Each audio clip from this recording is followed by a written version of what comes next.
오늘 하나님의 말씀의 제목은 고난 중에서라고 하는 말씀의 제목으로 말씀의 은혜를 얻으시기를 원합니다. 고난이라고 하는 것은 민족의 그 상관없이 모든 사람에게 고난이 찾아온다라고 하는 것입니다. 미국 사람이기 때문에 고난이 없는 것이 아닙니다. 유럽 사람이기 때문에 고난이 없는 것이 아니라 모든 민족의 모든 사람에게 고난이 있다라고 하는 것입니다. 여자 일생에게는 고난이 있고 남자에게는 없느냐? 그것이 아닙니다. 여자 일생에도 남자의 생애 속에서도 동일하게 구분되지 않고 고난이 찾아온다라고 하는 것입니다.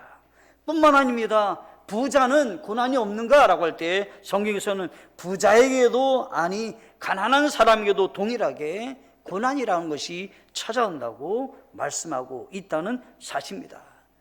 여기 성경에 보면 믿음 생활을 잘했던 사람이 등장합니다. 사도 바울입니다. 그 사람은 예수님을 잘 믿으니 고난이 없을 줄 생각하지만 사실은 여기 성경에 보니까 고난이 너무 많이 받아서 그는 고백하기를 내가 이미 마음에 사형 선고를 받은 것 같이 크게 내가 절망 가운데 놓여 있다고 고백하고 있는 것이 오늘 본문 말씀이 되는 것입니다. 그 사람이 하나님을 잘 섬겼고 하나님의 뜻을 이루었는데 왜 고난이 찾아온다는 것입니까? 우리는 많은 경우에 착각하는 경우가 있습니다. 하나님은 우리를 복을 주시기 때문에 예수님을 잘 믿는 사람에게는 아무 고난이 없이 인생을 살 거로 생각하지만 아니, 그렇지 않습니다. 욥도 고난이 있었고 사도 바울도 고난이 있었습니다. 또 많은 분들이 이렇게 생각하십니다. 네, 시대에 따라서 고난이 좀 다르고 있고 없고가 있지 않는가? 그렇지 않습니다. 과거에 살고 있었던 사도 바울의 생애 속에서도 그 시대에 고난이 있었습니다.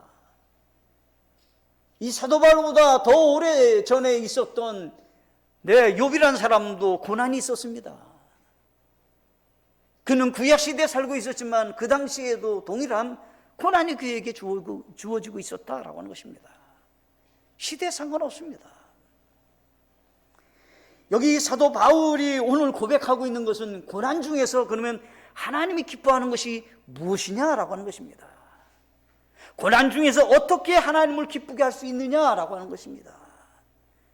예수 믿는 사람들에게 다가오는 그 고난을 통해서 우리는 어떻게 반응하고 어떤 자세로 그것을 맞이하면서 주의 영광을 위해서 쓰임 받아야 되느냐라고 하는 것에 대해서 말씀하고 계시는 것입니다.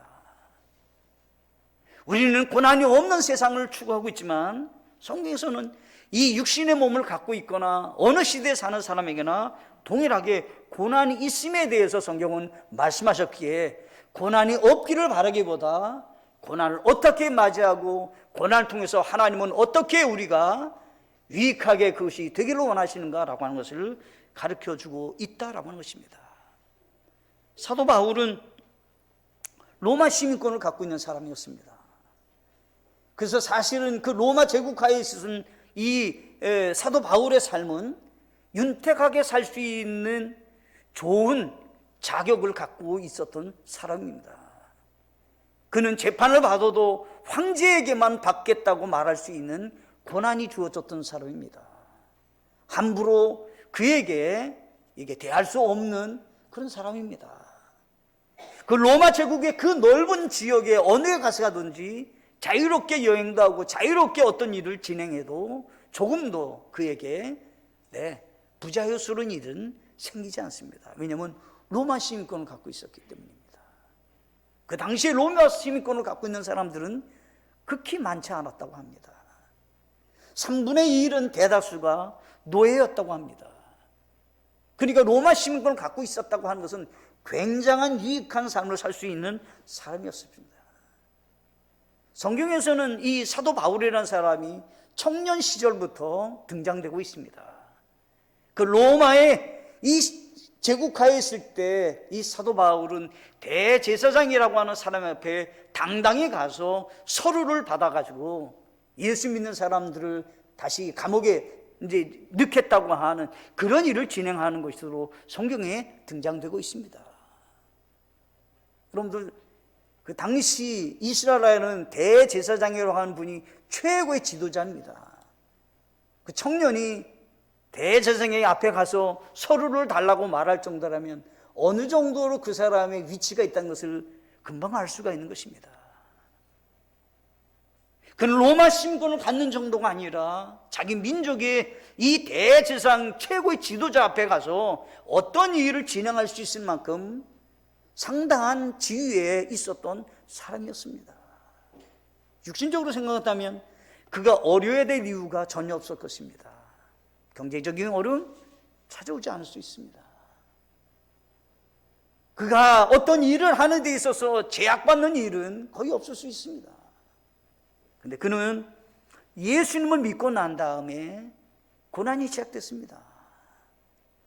예수 믿기 전에 그 인생은 아무것도 지장이 없는 사람이었지만 예수 믿고 난 다음에 그의 삶은 고난의 연속이 그에게 찾아오게 되었다라고 하는 것입니다.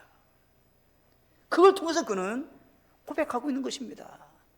내가 예수 믿은 것이 나에게는 잘못된 선택이었다, 이렇게 말하고 있는 것이 아닙니다. 지금 예수 믿고 난 다음에 내 일생은 너무 꼬였다, 이렇게 말하고 있는 것이 아닙니다. 내가 예수님 믿고 난 다음에 주님의 믿음의 길을 걸어가면서 내게 다가오는 그 고난의 길은 나에게는 이와 같이 작용했고 이와 같은 일이 일어났다고 하나님께 감사하며 하나님께 고백하는 내용이 고린도후서 1장 말씀이 되는 것입니다. 오늘 저는 세 가지로 말씀을 생각해 보시면서 사도 바울은 무엇을 놓고 하나님 앞에 고난 중에 그가 나는 이걸 배웠다고, 난 이렇게 살겠다고 말하고 있는지 살펴보시면서 우리 인생길에 많은 어려움이 있을 때마다 믿음의 사람으로 성숙하게 하나님께 귀하게 쓰임받는, 하나님이 칭찬할 수 있는 그러한 반응으로 나타나는 우리 모두가 되시기를 간절히 바라겠습니다. 첫째가 고난 중에 하나님을 찬송하시기 바랍니다. 우리가 하나님을 섬기는 이유가 복받기 때문입니까?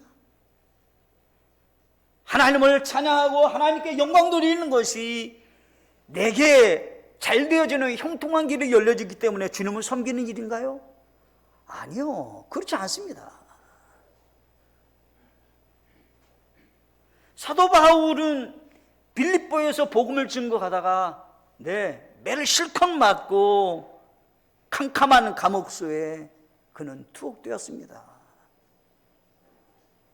그에게는 불공평한 재판도 받았고 이 사도 바울은 억울한 일이 생겼습니다.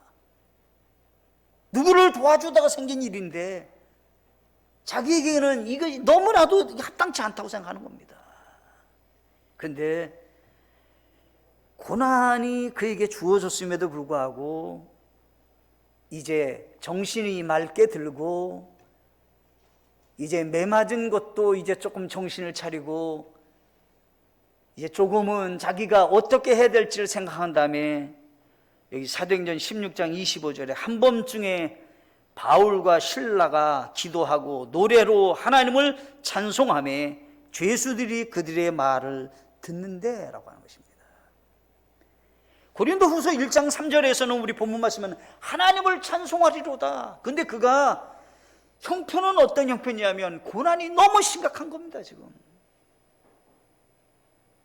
하나님께 찬송할 수 있는 환경이 아니에요.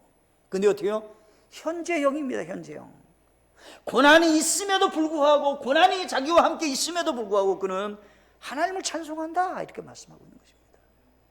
앞으로 내가 찬송하겠습니다 라고 하는 것이 아니라 나는 지금 고난 중에 있으면서도 하나님을 찬송합니다. 나는 투옥당했고 불공평한 재판을 받았고 매를 맞아서 고통이 있고 아니면 피를 흘렸을런지도 모릅니다. 너무 고통스러운 아픔이 그에게 있을런지도 모릅니다. 근데 그는 하나님 앞에 찬송하는 겁니다. 우리가 그 고난 가운데 하나님께 찬송할 수 있는 이유를 사도 바울은 몇 가지로 고백을 했습니다. 내가 하나님을 찬송할 수 있는 이유가 있습니다. 그것은 다름이 아니라 이 자리에서도 복음이 전파된 것으로 인해서 나는 기뻐할 수 있기 때문입니다. 거룩한 기쁨이고 거룩한 마음에서부터 나오는 찬송의 기쁨이 그에게 있었던 것입니다. 자신의 안락한 삶을 추구하는 것이 아닙니다. 지금 자신의 삶에 있어서 어떻게 하면 나는 편안하게 윤택하게 삶을 살 수 있을까? 이런 기쁨을 추구하는 것이 아닙니다. 지금 사도 바울은 얘기한 겁니다. 내가 이곳에 왔음에도 불구하고 나는 하나님께 감사하고 찬양할 수 있는 이유가 있습니다. 내가 감옥에 왔지만 감옥에서 영원히 구원받는 일이 일어난 것으로 인해서 하나님께 나는 찬양합니다. 사도 바울은 감옥수에 있었습니다. 그때 간수장이가 그 사람들을 지켜보고 있는 것입니다. 저 사람들이 어떤 모습으로 지금 자기의 믿음과 자기가 섬기는 하나님에 대한 자세가 드러날까를 보게 되는 것입니다. 진심으로 하나님을 찬양하는 겁니다. 놀라운 일이 일어났습니다. 옥문이 열리고 도망갈 수 있는 환경이 주어졌지만 그들은 도망가지 않습니다. 그때 간수장이 하는 말입니다. 어떻게 하면 내가 구원을 받을 수 있습니까? 이 말씀을 다시 얘기하면요, 어떻게 하면 당신과 같은 기쁨과 어떻게 하면 당신과 같은 믿음을 나는 가질 수 있습니까? 이런 얘기입니다.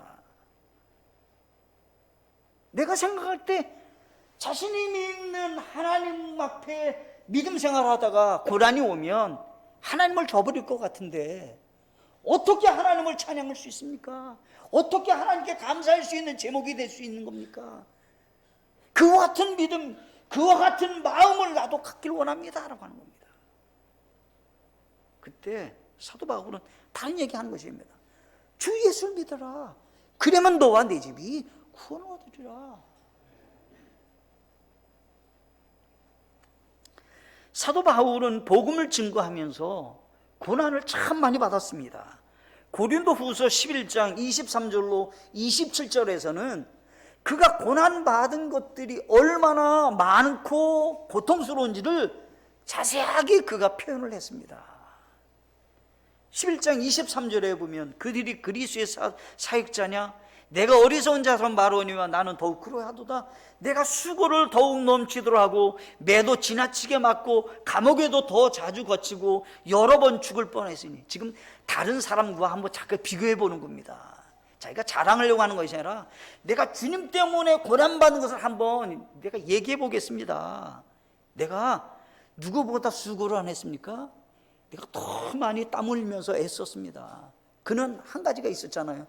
남이 복음을 전한 장소나 남이 교회 일한 곳에는 자기가 그 위에 터를 세우지 않겠다. 아주 그냥 개척만 한 사람이에요. 굉장한 고생이 있었던 거죠. 하나님의 일을 하는데 차원이 다른 거예요. 그냥 돌짝밭에서 나는 사역을 하겠다는 사람이에요. 누군가가 씨를 뿌리고 거둘 수 그런 데서 한 사람이 아니다 이렇게 얘기를 하는 거죠. 수고를 얘기할 때 그런 얘기를 하는 겁니다. 내가 누구보다도 매를 맞고 고난받는 것, 감옥에 갇히는 것, 이거 내가 여러 번 해서 내가 죽을 뻔한 일들이 한두 번이 아니다. 24절은 내가 유대인들로부터 40에서 하나 뺀 매를 5번 맞았다. 내가 40에 하나를 빼는 39대 매를 맞는 것을 난 5번 맞고 고난을 당했다는 겁니다. 25절에 3번 몽둥이로 맞고 1번 돌로 맞고 3번 파선을 당하여 한밤과 한낮을 기쁨 속에 있었으며 자주 여행하면서 물들의 위험과 강도들의 위험과 내 공포로 인한 위험과 이교돌로 인한 위험과 도시에서의 위험과 광야에서의 위험과 바다에서의 위험과 거짓 형제들 가운데서 위험을 당하였고 또 지치고 아프고 여러 번 밤을 새우고 굶주리고 목마르고 여러 번 금식하고 추위를 당하고 헐벗었노라. 이렇게 고난을 당했는데 고난 때문에 찬송할 수 있는 건가요? 딱 한 가지 이유인 겁니다. 그에게 삶의 목적이 다르기 때문인 것입니다. 자신의 삶이 이 땅만이 아니라 우리 주님이 보실 때 소망의 사람으로 인생이 변했기 때문에 찬송할 수 있는 것입니다. 우리가 가져야 될 믿음이 무슨 믿음이냐는 거예요. 저는 안타깝게도 얼마 전에 제가 통계를 보니까요, OECD 자살 1위국이 우리나라예요. 교통사고보다도 더 많이 자살한다는 거예요. 근데 노인만이 아니에요. 20대, 30대에도 자살률이 그렇게 높다는 거예요. 그러니까 이게 노인 문제만이 아니라 젊은 사람들에게도 그런 일이 일어나는 거예요, 지금요. 고난이 왔지만 어떤 고난을 나는 생각하고 있냐는 거예요. 삶의 목적이 있나요? 주님이 주신 소망이 있나요? 기쁨에 찬양할 수 있는 거예요. 내 주변의 환경이 변하기 때문에 기쁨이 있고 감사하고 찬양한다? 그게 믿음의 사람과 무슨 차이가 있는 겁니까? 그건 세상 사람들 다 할 수 있는 거예요. 윤택한 삶과 성공의 삶과 사업이 잘 되는 것과 좋은 직장에 다니는 것과 많은 경제적인 여유가 있는 것 때문에 이게 행복하다고 생각하는, 그 예수 안 믿는 사람과 예수 믿는 사람과 무슨 차이가 있는 겁니까, 그게? 아니요, 그렇지 않아요. 예수님 때문에 진심으로 고난이 왔지만 감사하고 찬송할 수 있는 사람이 될 때 주님이 기뻐하는 믿음의 사람이다라고 하는 것입니다. 저희 교회 모든 분들이, 저도 마찬가지고요, 그 같은 믿음으로 이 세상을 바라보시고 이 세상에서 믿음으로 승리하는 하나님의 분들이 되시기를 간절히 소원합니다. 진짜 믿음은 거기서 드러나는 겁니다.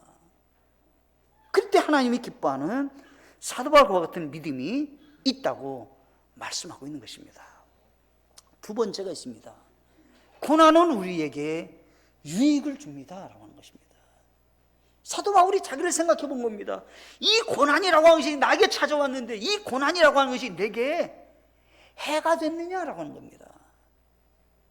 그때 그는 큰 틀에서 정리를 했습니다.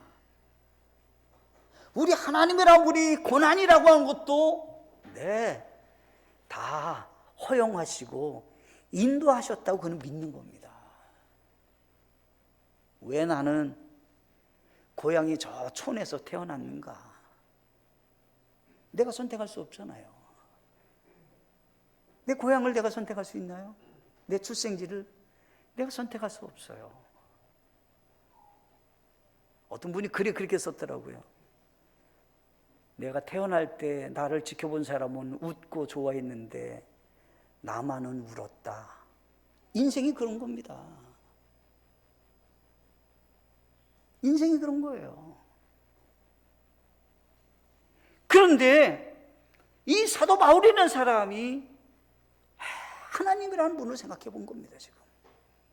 하나님이 내 삶의 모든 걸 아시는 분이신데 내게 주어진 그 고난이 그냥 우연하게 왔을까? 하나님은 그것을 통제하지 않고 다스리지 않는 분이신가? 아니라는 거예요. 하나님 그 모든 걸 다스리신 분이라고 믿는 겁니다. 그래서 사도 바울이 고백하는 거예요. 개인의 일이죠, 개인의 일.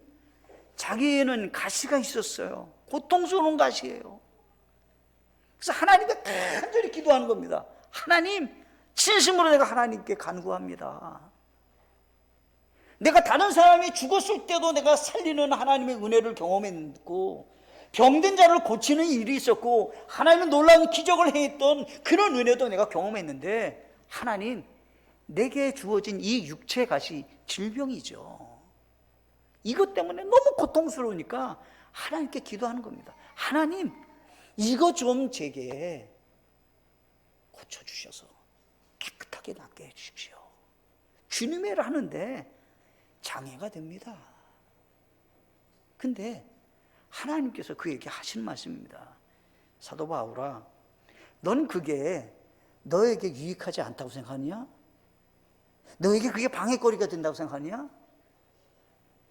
조용하게 하나님의 시각에서 그러니까 생각해 본 겁니다. 그랬더니 하나님께서 너에게 사탄의 가시를 주었다는, 아니 이게 나에게는 고통스러운 거라고, 이게 나에게 잘못 왔다고 생각했는데 아니야, 내가 너에게 줬다는 거예요.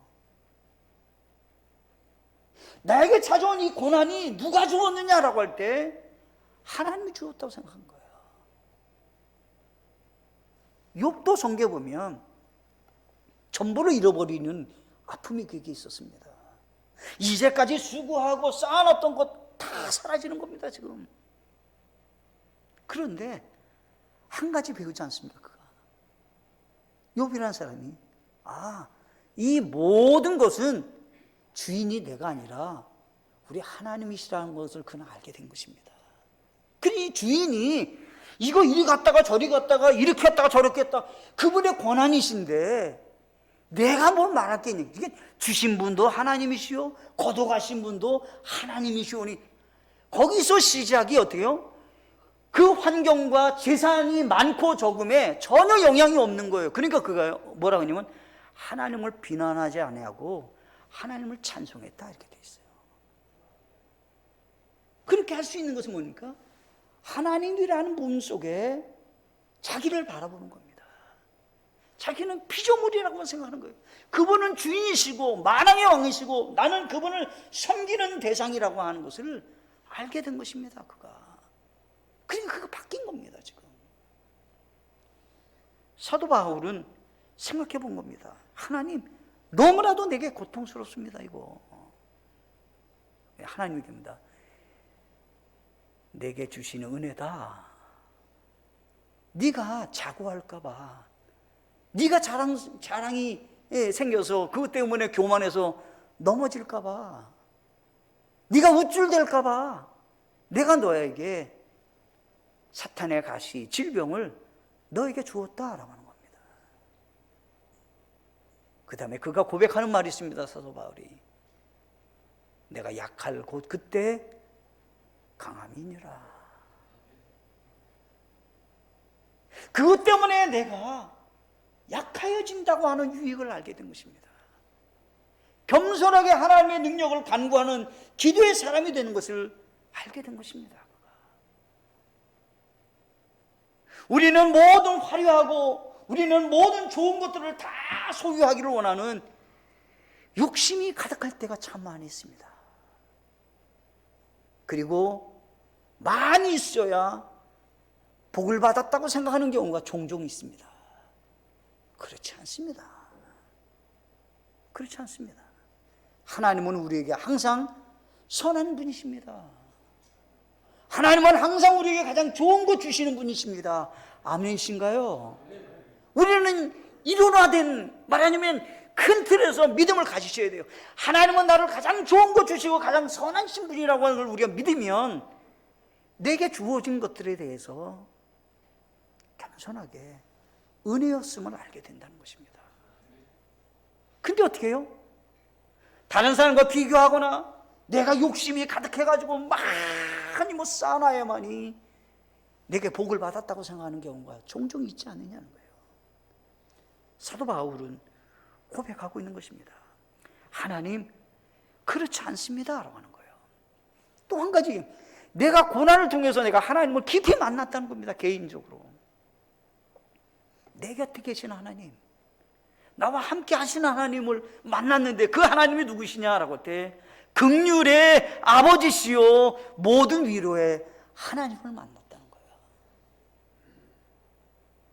하나님이란 분이 나에게 어떤 분인 걸 만나게 됐는데 그 고난 중에 작은 소리로 내게 위로하는 것을 내가 들었다는 거예요. 복잡한 소리 속에서는, 복잡한 속에서는 못 알아들었는데 하나님의 세미하신 음성을 그가 들었는데 하나님의 긍휼하심과 하나님의 위로하심에 듣게 된 것입니다. 사람에겐 차이가 있다고 그러잖아요.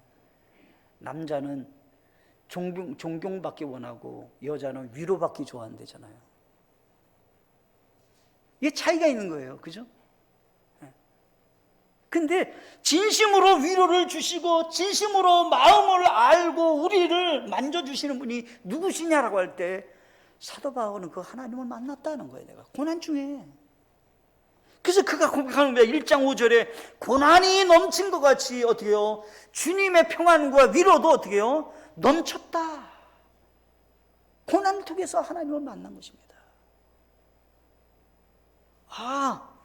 고난이 내게 참 많이 있었지만 그 고난 중에서 난 하나님의 평안, 위로를 넘친 것을 만났다. 그래서 성경에 보면 위로와 안위라고 하는 표현이 오늘 본문 말씀에서만 10번 정도가 나온다고 하는 겁니다.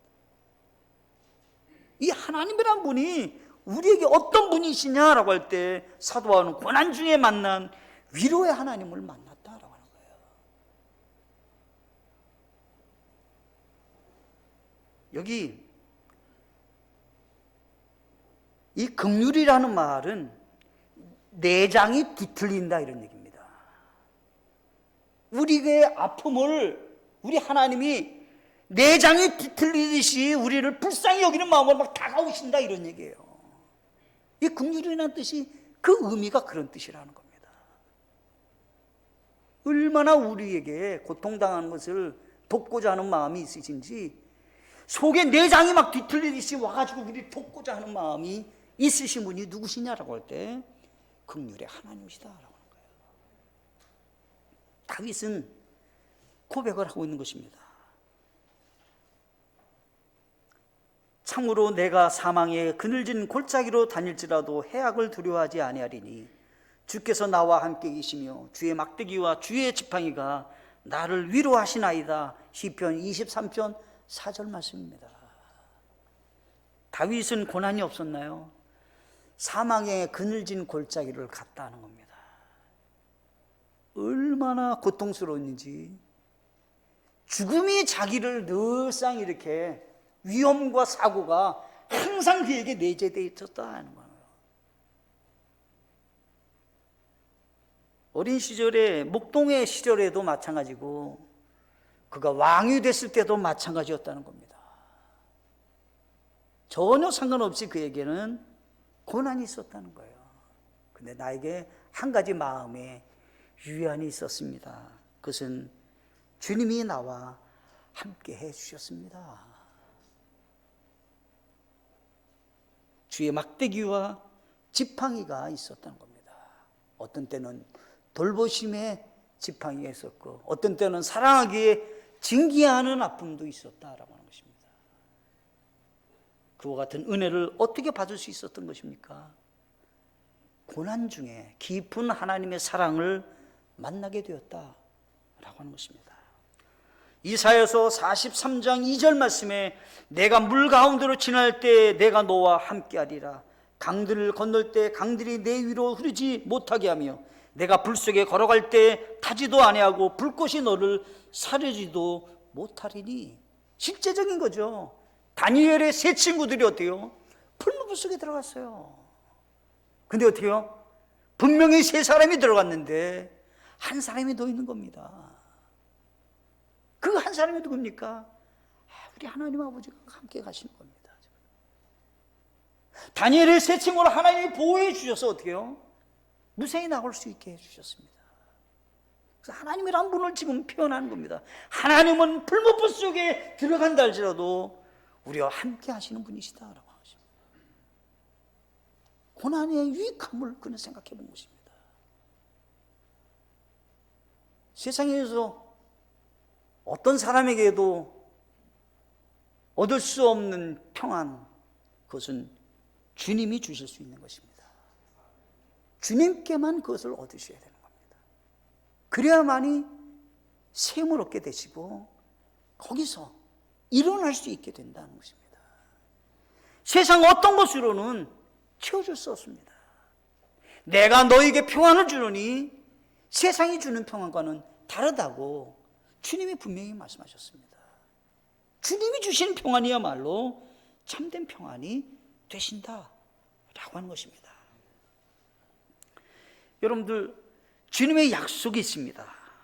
시편 121편 3절 말씀에 그분께서 내 발이 흔들리지 아니하게 하시며 너를 지키시는 이가 졸지 아니하리로다. 우리 하나님이 우리에게 고난 중에 약속하신 보호의 말씀입니다. 그분께서 내 발을 흔들지 아니하게 하시며 너를 지키신 자는 졸지 않는다는 거예요. 우리 하나님은 항상 우리를 지켜 보호해 주신다고 말씀하신다라고 하는 것입니다. 고린도전서 10장 13절 말씀에 사람에게 공통적으로 있는 시험에는 너희가 어떤 시험도 당하지 아니하였나니 하나님은 신실하사 너희가 감당할 수 있는 것 이상으로 시험 당한 것을 너희에게 허락지 아니하시고 또한 그 시험과 함께 피하기를 위해서 너희가 능히 그것을 감당하게 하시느니라 약속하고 있는 것입니다. 고난의 시험이 있나요? 감당할 수 있는 것만 온다는 사실을 안심하고 가지시기 바랍니다. 이길 수 있는 것만 주시는 겁니다. 감당할 수 있는 것만 주시는 겁니다. 누가요? 하나님이 다 조절하시는 겁니다. 피할 길도 내신다고 하는 사실을 기억하셔야 되겠습니다. 뿐만 아닙니다. 우리 하나님은 우리에게 특별한 시험과 고난을 주시는 분이 아니고 보편적으로 우리 인생을 살면서 걸어가면서 다가올 고난만 우리에게 주신다라고 하는 사실을 기억하시고 마음에 소망을 가지시기 바랍니다. 우리 하나님의 선하심과 하나님의 사랑의 손길이 우리에게 있음을 기억하셔야 되는 것입니다. 세 번째 마지막으로요, 자신을 신뢰하지 않고 하나님을 신뢰해야 합니다.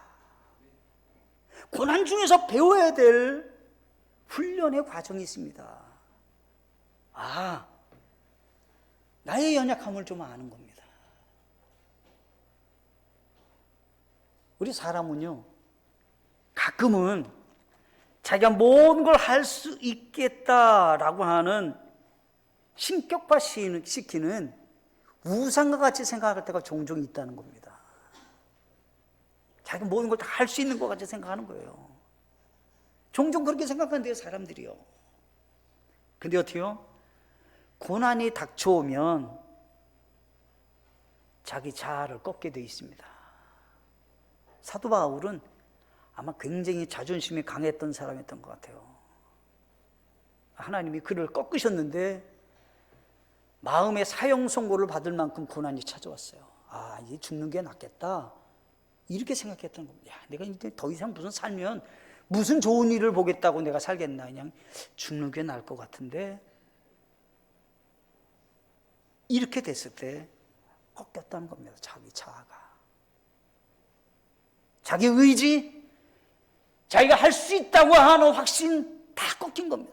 나는 아무것도 할 수 없는 존재구나. 누구 앞에서요? 하나님 앞에서.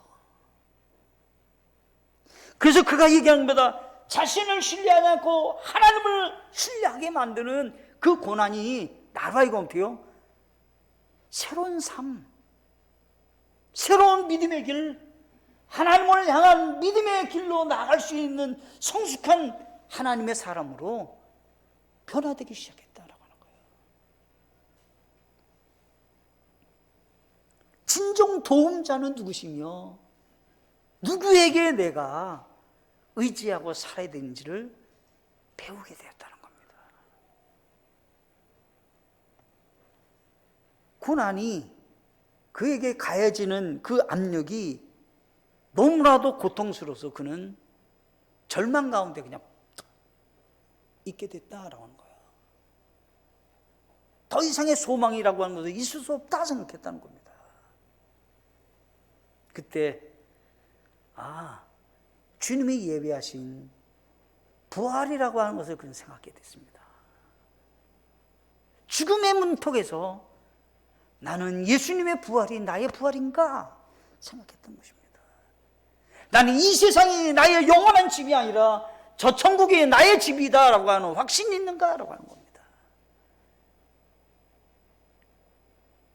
이 세상이 전부인 것 같이 인생을 살다가 내 인생의 나그네 길이 그것으로 끝이냐?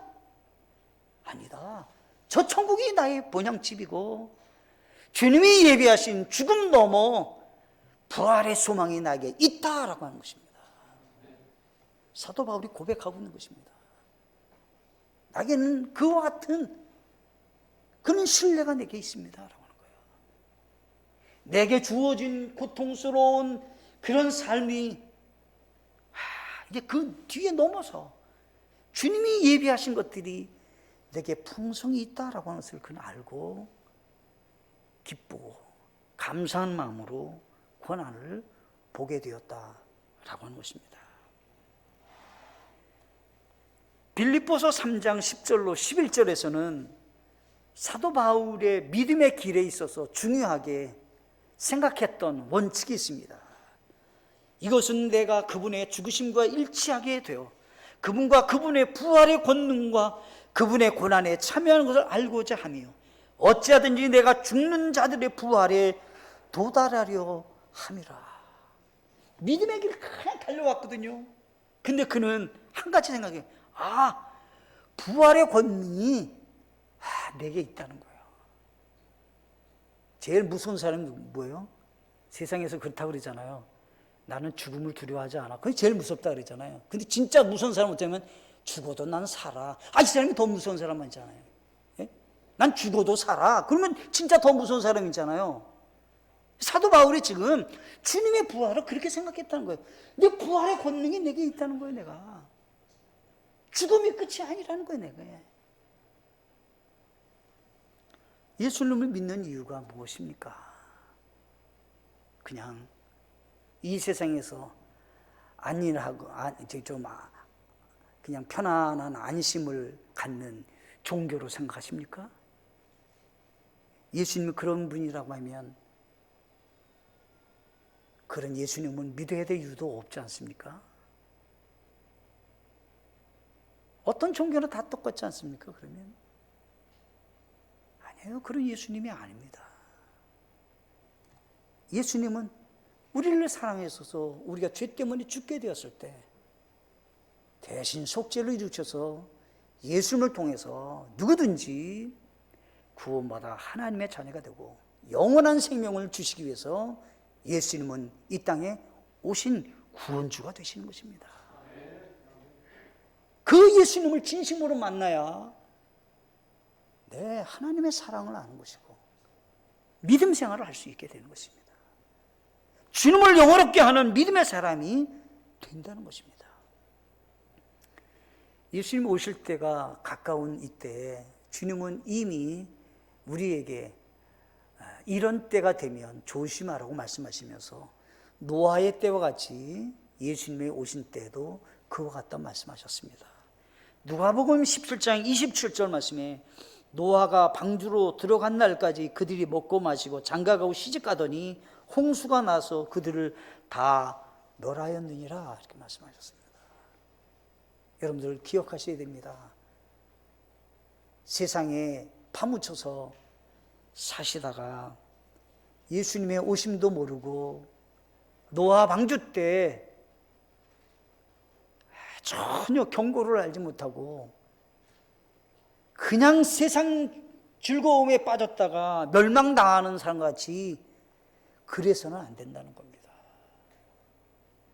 우리가 다시 한번 영적으로 깨어있어서 내게 다가오는 고난도 생각해 보시고 내게 주어지는 많은 일 중에서 우리 하나님을 깊이 만나는 귀한 하나님의 사람들로 새봄의 3월달부터 주님과 함께 믿음으로 동행하는 귀한 생애들이 되시기를 간절히 바라겠습니다.